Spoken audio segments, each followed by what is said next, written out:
When at length he discovered the existence of the One Ring, he revolted against Sauron, and went to Lorinand to take counsel once more with Galadriel.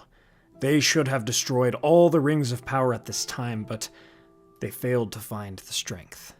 But we will say now, what if they did find the strength, and the Rings of Power, the 19 besides the One Ring, were destroyed prior to the War of the Elves and Sauron? Now with this theory, since it has such great and long-spanning repercussions, we'll have to break it into broad strokes. Normally, in most theories, I can make smaller moments out of them and go into much more depth, but honestly with this one, it's harder to know the exact ramifications of what the world would look like with no Rings of Power, save the one. So with that in mind, I've got to look at it more broadly. First off, the 19 Rings of Power, besides the one, would be destroyed in Eregion. Again, the elves found the strength. They regathered in Eregion and brought the Elven Rings, the 9 rings that were going to go to men eventually, and the 7 rings that were going to go to dwarves. Then, making them, or rather unmaking them in the same way that they were made, they would all be destroyed. Now, of course, let's go into what would happen without the Elven Rings. This would weaken the power of the elves that, in our canon timeline, would bear those 3 rings: Vilya, Narya, and Nenya. Vilya by Gil-galad, then Elrond, Narya by Círdan and then Gandalf, and Nenya by Galadriel. However, this would have a great trade-off with the rings of men and dwarves. We'll get to that here in a bit. The War of the Elves and Sauron goes probably the same. I don't really see that changing too much, except for maybe the strategy, as they don't really have to involve keeping the rings away from Sauron like they do in the canon. They might be able to do a bit more guerrilla warfare and other sorts of tactics. Alright, let's get to the rings of men and dwarves. From the get-go, this means no Nazgul, no corruption of the dwarves. Perhaps this makes Numenor harder to corrupt, but still inevitable, as 3 Nazgul were from Numenor. Again, it would probably still fall, the island and the king's men with it. I don't think the rings made that much of an influence. Perhaps the One Ring, but again, we're not destroying the One Ring here. Also, I believe that this makes the realms of Men and Rhûn and Harad more resilient to Sauron and his influences, since they still retain their great warriors, their sorcerers, their kings, that otherwise would have become the Nazgul. Now, as we go from the Second to the Third Age, realms like Rivendell and Lothlorien honestly would be a lot weaker. They would feel more mortal, less grand and grounded in elven magic, and they would have less longevity without their 3 rings. Honestly, ideally, keeping the 3 rings and destroying the rings of men and dwarves would be the best case scenario, but they could not have known exactly what each ring did at the time of the Second Age, and with this theory, we're saying that all 19 were destroyed.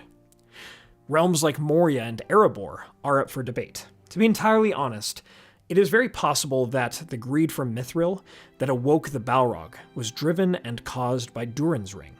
Erebor might have remained a colony only, and, again, would Smaug have been drawn to the treasure hoard? Potentially, or potentially not. The greed that drove the dwarves, we can at least put some of the blame on Durin's ring. Again, how much of it? Would there still have been a Balrog? Would there still have been Smaug? I'm not sure. Alright, let's go back into the Rings of Men. There are no Nazgul, so going into the Third Age here, no Nazgul means they would never take Minas Ithil, they'd never take it as Minas Morgul. It also, and probably more importantly, means no Angmar. Arnor would survive and reunite from its petty kingdoms, and the corruption by the Hillmen and Rhudaur would be stamped out by the survivors.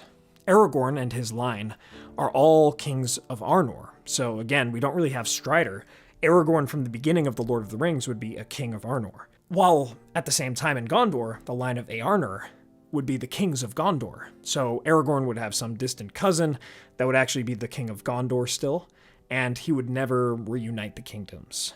No Witch King means no end of the Gondorian line of kings through that duel, or supposed duel that Eärnur rode off to do with the Witch King. Now, as we go through this, something important to note is that the end of the rings does not mean the end of Sauron's plans through trickery and deceit per se. He might have tried some other way of seduction towards evil and darkness to pull the free peoples apart from the inside out, if the rings didn't work. Again, something this theory can't account for. What other things might his evil skills have brought about? Now, let's get to the Lord of the Rings itself, because, again, we still have the One Ring that still needs to be destroyed, and honestly, with the destruction of the other rings, I still feel like the One Ring would have been lost and regained in more or less the same sort of way. So, starting with Frodo having the ring, Rivendell and Lothlorien are less protected, but pretty much everywhere else in Frodo's whole journey is more protected. Frodo would have had a far easier time in the wilds of Eriador, for instance, escorted by Aragorn's men between the different cities of the Arnorian kingdom. Now, one could argue that this would actually potentially cause more issues, as there would be more men around to maybe take the ring from Frodo. But, again, I'm not sure. Maybe Frodo would have still gone alone, knowing that that would be a temptation, or they would have addressed this matter in some other way. Gondor possibly could have also relied on greater support against Sauron from the east and south. Maybe they would still have their differences, of course, and perhaps Sauron still would have dominated them, but at least some of their leaders would not have been corrupted into Nazgul, and likely they would have been a bit more rebellious against Sauron at large.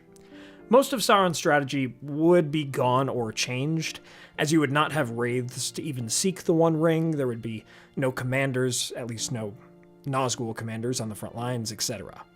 Honestly, his strategy would probably have to play more like Melkor did in the First Age, outright domination and destruction more than this subversion and subtlety tactic. Minas Morgul probably could not have been taken by Sauron's forces unless he made that a point, like unless he, before invading Minas Tirith or whatever else, made it a point to take over Minas Morgul with a lot of armies, but even then, Gondorians would have been able to hold it for a lot longer. Overall, without the 19 Rings of Power, even losing the great gifts of the Elven Rings, everything would have been a lot easier, but the One Ring still would have been the largest problem. Likely, Sauron would have more experimented with creating different kinds of orcs, trolls, and drakes to compensate for the loss of his subversion strategy, but to less effect than his master Morgoth. It's also worth mentioning that Gandalf's role also would have changed. Without Narya, he wouldn't have had quite the same ability to enhearten and enliven those around him and encourage them. But again, in such a world without the Nazgul and with Arnor still around, maybe it would make up for it. One could make the argument that without Nenya, Galadriel wouldn't have felt the call of the sea as much. Maybe she would have even been drawn more to taking the One Ring. Again, it's hard to tell for sure. But the elves would eventually diminish. How they would go about that diminishment and whether the rings had a huge impact on that or not, again, you could argue both sides. But at the end of the day, I think the destruction of the 19 Rings would have made the story a lot less complex and a lot less interesting, way more straightforward, and way easier on our protagonist. Hey everyone, Yoyston here, and I hope you all are doing well, wherever you are in Middle-earth. As of the day of the release of this video, it's also my birthday, so thank you all for another great year. I'm so blessed and fortunate to have YouTube and you all in my life. I hope you all liked that theory breakdown. I realized partway through making the script for it just how broad we'll have to go, because honestly, this would change a whole host of things in the lore, with a few points that I'm unsure about, whether they would have actually indeed changed really at all or not. Most theories, it changes a few things that I can get into more specific detail about, but this is a massive change, so let me know your thoughts in the comments below, and let me know what other videos you guys would like to see me make. Your support keeps the channel going, so please hit that like button and share this with a friend to help the algorithm. If you'd like to support the channel, please consider getting some candles from our friends Mythologie Candles, who came out with some candles based on members of the Fellowship, or order some Whatever United Cutlery, Lord of the Rings swords, statues, and other replicas from Castle Con, who does international shipping, and use the code WEST at checkout, and please check out our merch. Join our memberships and Patreon for access to our Discord and our monthly podcast. Thanks to our Valar tier patrons and YouTube members for keeping the channel going. Ed Patterson, ComicNut64, Brian Hunley, Peter Sheppard, John Hume, Rhys Jenkins, Arthur Merlin, Theodore, Zoomi, Todesmorgen, and Joby Weasel. Thank you all so much. Please subscribe to join the Men of the West, and I'll see you all again next time. My friends, thank you all so much for joining me on this adventure. Until the next one.